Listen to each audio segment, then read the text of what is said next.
Hi everyone, how are you all. So हमने last video में देखा था अनइन्फॉर्म कॉज सर्च। तो वो वीडियो कैसा लगा था आप लोग जरूर बताएं कमेंट बॉक्स में। और आज हम लोग पढ़ेंगे क्या, by directional search algorithm in AI. By directional search algorithm ये भी एक बहुत इंपॉर्टेंट कॉन्सेप्ट है एआई एआई एल्गोरिदम में, जिसमें हम टाइम कॉम्प्लेक्सिटी को रिड्यूस कर देते हैं हाफ टाइम, जो कि अभी हम लोग देखेंगे। तो पहले देखते हैं कि इसका इंट्रोडक्शन पार्ट देख लेते हैं कि इसका बाई डायरेक्शनल सर्च होता क्या है। तो पहले देखते हैं कि इंट्रोडक्शन। तो bidirectional search is uninformed search algorithm, जैसा कि मैंने बताया है कि ये अनयूनिफॉर्म सर्च एल्गोरिदम है, use in artificial intelligence AI में यूज होता है। instead of searching from the initial to goal state direction, ये जो हमारा जो हम लोग जो प्रीवियस जितने भी एल्गोरिदम देखा है वो क्या करता था कि इनिशियल स्टेट से गोल स्टेट की हो जाता था। पर ये क्या करता है, it search in two different direction simultaneously, means एक गोल स्टेट से भी ये सर्च करता जाएगा और इनिशियल स्टेट से भी सर्च करता जाएगा, दोनों तरह से सर्च करेगा। तो हमारे टाइम कॉम्प्लेक्सिटी रिड्यूस हो जाता है इसके वजह से। फॉरवर्ड सर्चिंग, हाँ, forward searching from the initial state and backward searching from the goal state, मतलब दोनों साइड से ये सर्च करता है। मतलब हम अपने फ्रेंड्स के घर जा रहे हैं, हम दोनों को मिलना है कहीं जाने के लिए, तो उसका और मेरे घर की दूरी है सपोज 1 किलोमीटर, और उसको मैं बोला कि एक पॉइंट पे आ जाओ, पॉइंट ए है, एक रास्ता है वहां पे चाय का टपरी है, वहां पे तुम आ जाओ और मैं इधर से उस टाइप के टपरी पे आता हूँ। तो क्या हो जाएगा, अगर मैं उसके घर जाता या वो मेरे घर आता तो ज्यादा टाइम लगता। अब एक हम बीच में एक डिस्टेंस रख लिए, एक बीच में पॉइंट रख लिए जहाँ पे हम दोनों, एक साइड से वो चल रहा है एक साइड से हम चल रहे हैं, तो वहां से हम दोनों एक जगह पे मिलेंगे तो क्या होगा, हमारा टाइम रिड्यूस होगा। बस यही एल्गोरिदम, इसी कॉन्सेप्ट पे ये एल्गोरिदम बना है। The search terminate when two search meet it at middle, जब कब खत्म होगा, जब मेरा दोस्त और मैं वो चाय की टपरी पे मिलूंगा, तब ये सर्च कंप्लीट होगा। रिड्यूस करता है सर्च एफर्ट्स को। ये एल्गोरिदम का स्टेप्स देख ले तो कैसे ये एल्गोरिदम काम करता है। पहला क्या करेगा, टू फ्रंटियर को इनिशियलाइज करेगा, जिसमें होगा बैकवर्ड फ्रंटियर और होगा फॉरवर्ड फ्रंटियर। बैकवर्ड वाला क्या काम करेगा, गोल से सर्च करेगा, फ्रंटियर जो है स्टार्टिंग से यानी इनिशियल से सर्च करेगा।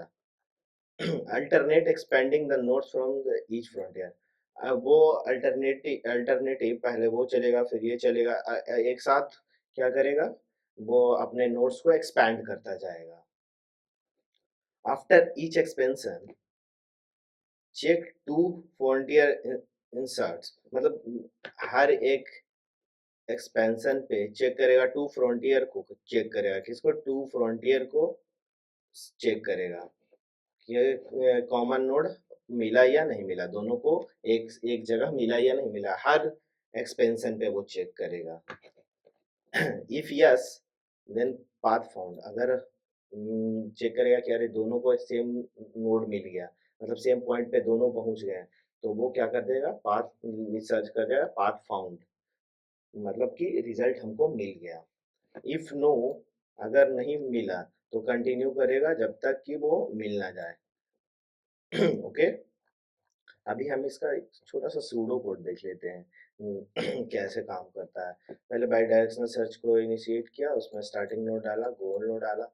अगर हम क्या चेक करें, इफ जो स्टार्टिंग नोड है जो इक्वल टू गोल नोड है, equal to double equal to मतलब होता है equal to goal node, then return start. Return क्या करेंगे, हम स्टार्ट करेंगे।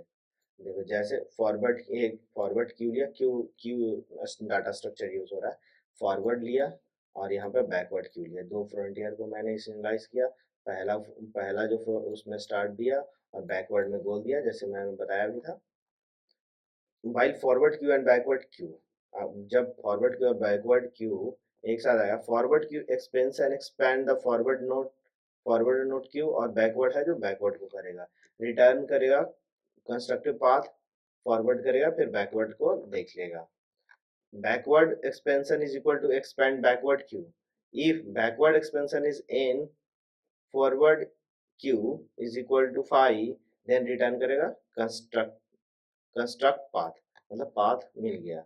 रिटर्न नन, नहीं, नो पाथ फाउंड। अगर कर गया कंस्ट्रक्ट, चलता है कंस्ट्रक्ट बनता ही चला गया, तो क्या करेगा, पाथ उसको मिलेगा नहीं, तो हम लोग क्या कर देंगे, रिटर्न कर देंगे नन, मीन्स पाथ नहीं मिला। ओके, इसका कोर कॉन्सेप्ट है जो क्या है कि ये कोर कॉन्सेप्ट पे किस पे काम करता है, तो if the branching factor b and the solution of the depth is d, एक ब्रांच हमारा जो ब्रांचिंग फैक्टर है वो क्या हो गया, b हो गया, और जो सॉल्यूशन है हमारा, जो होल हमको मिल रहा है वो सॉल्यूशन है, उसका जो डेप्थ है वो हमारे पास d है। तो नॉर्मल बीएफएस में कितना कॉस्ट लगता था, b to the power d, और यहाँ पे हमें क्या लग जाएगा, बाई डायरेक्शनल सर्च में क्या करेंगे, टू सर्च मतलब दोनों साइड से सर्च कर रहे हैं तो आधा आधा लगेगा, मीन्स डी वाई टू ए चला, डी वाई ए भी डी वाई टू चला, और बी ये भी जो मतलब गोल्स है ये भी डी वाई टू चला। तो हम लोग इसका क्या लिखेंगे कि क्या कर सकते हैं, यस, डी वाई टू, दोनों आधा आधा चला। ठीक है, तो जो कि बहुत बहुत बहुत छोटा है ना बीएफएस के कंपैरिजन में, सीधा उसका हाफ हो रहा है। तो एक एग्जांपल से समझते हैं, जैसे इफ ब्रांचिंग फैक्टर हमारा 10 है और डेप्थ 6 है, तो बीएफएस का नोट्स जो रहेगा उसको क्या लग जाएगा, 10 to the power 6, 10 to the power 6, समझ जाओ कितना बड़ा नंबर है।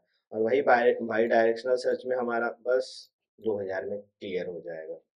तो ये इतना ज्यादा हमारा जो टाइम कॉम्प्लेक्सिटी है वो रिड्यूस कर रहा है। अभी हम एक एग्जांपल से समझते हैं कि बाई डायरेक्शनल सर्च कैसे काम करता है।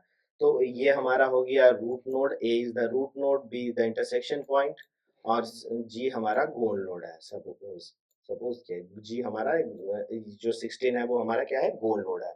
ओके, तो जो फ्रंटियर नोड होगा या ये हो जाएगा बैकवर्ड नोड। तो फ्रंटियर नोड अपना यहाँ से एक बार चलेगा तो ये इसको सर्च करेगा, फिर ये भी एक स्टेप चलेगा, ये यहाँ पहुँचेगा, फिर ये यहाँ पहुँचेगा, तो ये भी ये यहाँ जाएगा, ऐसे सर्च करेगा। अब एक पॉइंट आएगा जहाँ दोनों मिल जाएगा, ये अब यहाँ चला तो ये भी यहाँ चला, तो इसको हम लोग क्या बोलते हैं, इंटरसेक्शन नोड। जहाँ पे दोनों फ्रंटियर एक साथ मिल जाए उसको क्या बोलते हैं, intersection point. Intersection point, sorry, intersection point और इंटरसेक्शन नोड बोल सकते हैं, पॉइंट नहीं, नोड बोल देंगे। ये किस केस में ऑप्टिमल काम है, अगर हमने जो हम डाटा स्ट्रक्चर यूज कर रहे हैं, वो सॉरी जो ये हम एल्गोरिदम यूज कर रहे हैं वो अगर बीएफएस यूज कर रहे हैं तो ये ऑलवेज ऑप्टिमल होगा और रिजल्ट को गारंटी करेगा। जो कि हम इसके इसे एक छोटा सा मैं पिक्चर बनाया था, इससे मैं समझता हूँ। देखो, ये हमारा बीएफएस के केस में हो रहा है कि मेरा दोस्त यहाँ से चल रहा, मैं यहाँ से चल रहा हूँ, तो मैं चल रहा हूँ तो दो दो रास्ते हैं, एक रास्ते है या दो रास्ते जो भी है, तो हम लोग ऐसे ऐसे ऐसे ऐसे ऐसे चलेंगे तक यहाँ से ये स्टार्ट किया तो कहीं ना कहीं मिलेगा। क्योंकि ये क्या करता है, जो हमारा जो बीएफएस है, मैं तो बताया ही था ना बीएफएस कैसे काम करता है, वो लेवल बाई लेवल चेक करता है। तो हर लेवल पे जाएगा, पहले यहाँ से ऐसे ऐसे ऐसे, यहाँ से ऐसे चेक करेगा, तो ये यहाँ भी आएगा, यहाँ भी जाएगा, हर जगह पे चेक करेगा। तो डीएफएस क्या करता है, ये नीचे की ओर कच कर चेक करता चल जाएगा। मीन्स एक अगर एक एग्जांपल से देखे तो ऐसे काम करेगा डीएफएस। ये सपोज ये इनिशियल स्टेट है तो ये इधर से चला जाएगा, और ये हमारा गोल नोड है तो ये इधर से सर्च करते चल जाएगा। तो इस केस में हो सकता है कि हमको कभी गोल मिले नहीं।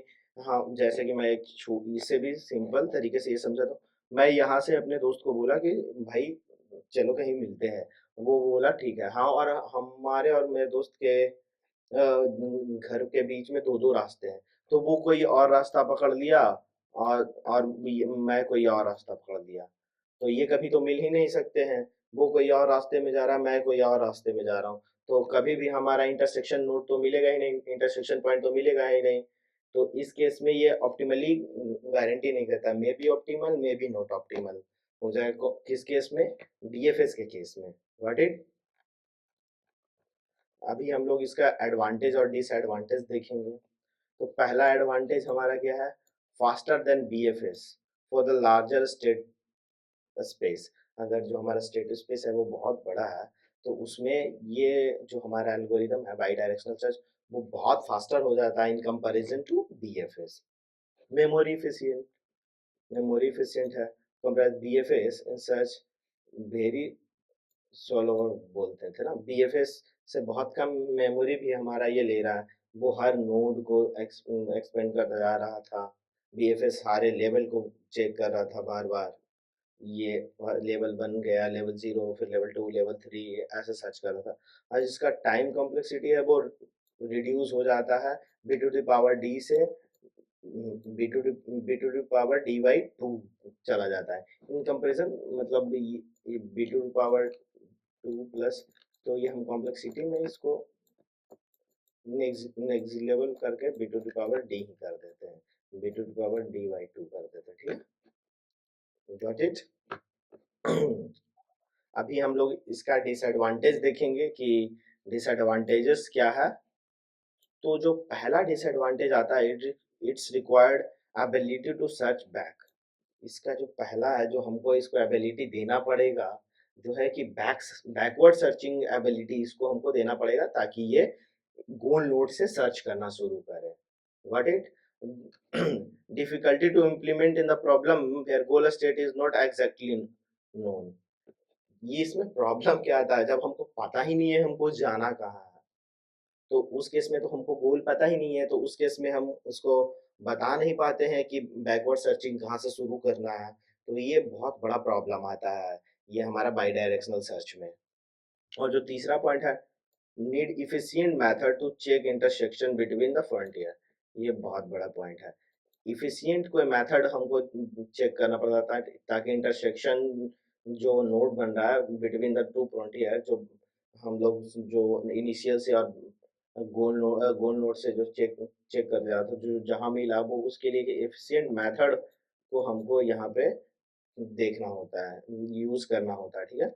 और जो फोर्थ पॉइंट है, work based when solution path D is known और इजीली eliminated, ओके। नाउ हम लोग देखेंगे कि इसका एप्लीकेशन कहाँ कहाँ पे हम लोग यूज करते हैं। तो जो पहला और जो सबसे बेस्ट जो हम इस एल्गोरिदम को यूज कर पाते हैं, तो उस उसमें पाथ फाइंडिंग, मैप्स और ग्राफ, जैसे जीपीएस नेविगेशन। अगर जीपीएस नेविगेशन में हमको पाथ फाइंडिंग करना होता है, तो उसके लिए इसको हमको यूज करते हैं, क्योंकि हमको पता है कि यहाँ से हमको ए से बी पॉइंट पे जाना है, तो हमको तो दोनों, हमारा इनिशियल और गोल नोड दोनों पता है, गोल भी पता है, तो इससे हम लोग कैलकुलेट कर पाते हैं कि कौन सा शॉर्टेस्ट पाथ होगा। Got it. सेकेंड जो एप्लीकेशन है वो सॉल्विंग पजल्स, लाइक 8 पजल्स और 15 पजल्स प्रॉब्लम, जो मैं आगे देखेंगे कि 8 पजल प्रॉब्लम में कैसे सारे एल्गोरिदम्स को ट्राई करेंगे कि कैसे काम करता है, कौन ज़्यादा एफिशिएंट वर्क करता है। तीसरा है नेटवर्क राउटिंग के लिए ये होता है, बहुत अच्छा यूज में आता है। AI planning problem where both goal and starting node clearly defined. मैं जो बोला ही था कि अगर हमको अच्छे से पता है एआई प्लानिंग प्रॉब्लम्स, जिसमें हमको गोल भी पता है कि मेरा गोल क्या है, हमको इनिशियल भी पता है कि क्या है, तो उसमें ये बहुत अच्छे से काम करता है। ये इनका 3-4 जो एप्लीकेशंस है। So thank you for the today, thank you everyone, and did not forget to subscribe, comments and like. Thank you everyone. Thank you.